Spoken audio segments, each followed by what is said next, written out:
Alright, it's like November 2nd. I gotta hurry up and make this. The light's dwindling fast. This is a 2013 Ford Taurus we're sitting on top of. We will be doing a review about this shortly. And in the background there is the jammed FNAR, the live round in the chamber.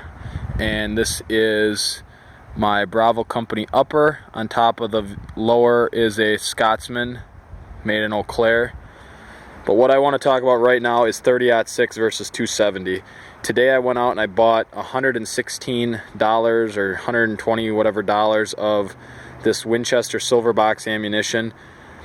I did that because if I can help educate somebody in a rifle purchase, I think it was money well spent.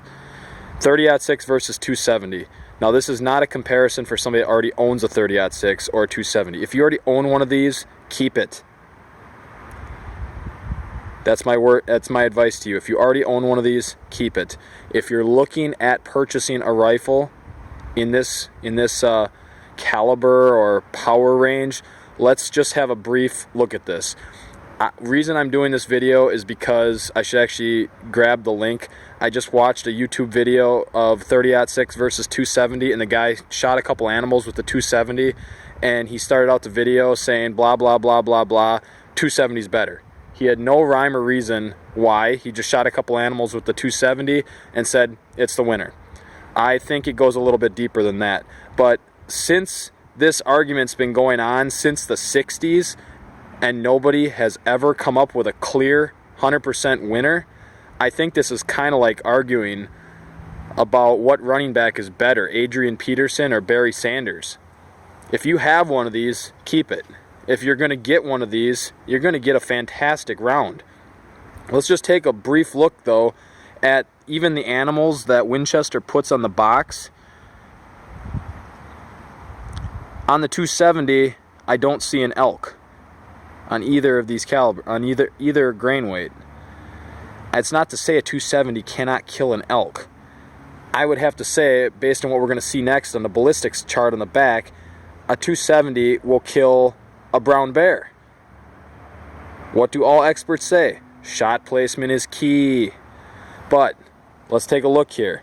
30-06, been around since the early part of the 19th century. The 1903 Springfield rifle. I think the rifle came first and they made a cartridge. Somebody fact check me on that. I think that's the way it was. Somebody can put the facts up later in a comment. The 270 was absolutely the challenger to the 30-06, not the other way around. And my phone here, I'm actually making this one with my phone, is starting to have some problem with the light. Now, keep in mind here, the two most common white-tailed deer killing calibers in the United States and probably Canada are right here in the trunk. I don't even own a 270. I own a 30-06. I know more people that do, and on that note, I go to an obnoxious amount of firearm stores. The number one caliber I see on the shelf used the most is the 270. So I don't know what's going on in 270 land, but I'm seeing a hell of a lot of 270s for sale in the used section. I certainly see some .6s, but I'd say it's probably 3-to-1 270 if you're going to compare the two. I don't know why that is, because what I'm about to show you here is I got 150 grain 30-06 and 150 grain 270. Let's keep 270 on the right and 30-06 on the left. And I got to say, Federal and Winchester both put the ballistics on the back of the box, and I'm sure you can look this stuff up online. So if I stumble over some numbers here and you don't see it correctly, go back, go online, whatever you got to do. But Federal and Winchester both do this. Remington, for crying out loud, you got to catch up here. It's kind of BS. You don't have this on your box as well. Look at the differences here.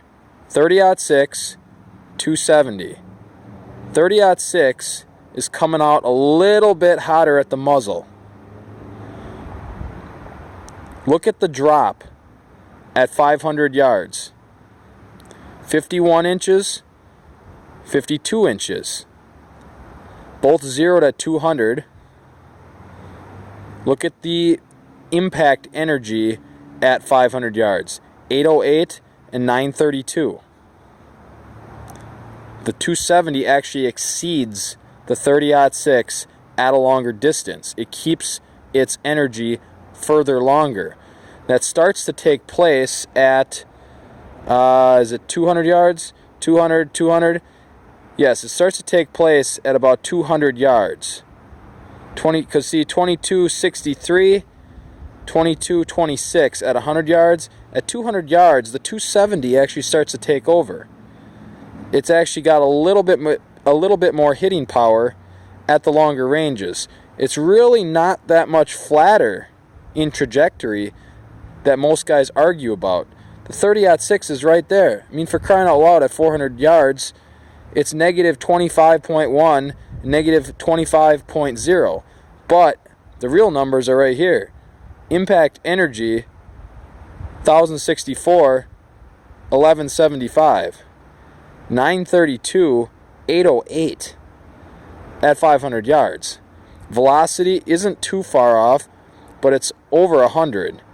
1558, 1673. This is the 150 to 150.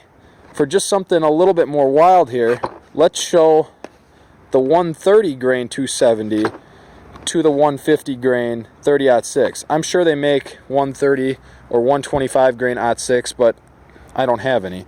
Let's just shift this box here so they're flatter. I'll do this so you can see the sides here. Muzzle, 3060. It's coming out of there pretty smoking hot. 500, 1904, 1558. That is far more velocity at 500 yards.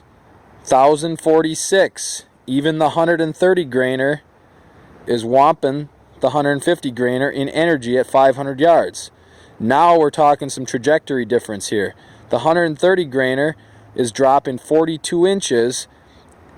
At the same 500 yards, the 06 is dropping 10 inches further. 42 is a little bit over 3 feet. 52 is a little bit over 4 feet. Starts to be a big difference here. Now on the packaging that Winchester puts the elk head and the 180 grains, and you can get 220s, but it's November in Wisconsin. It's hard to find any rounds right now.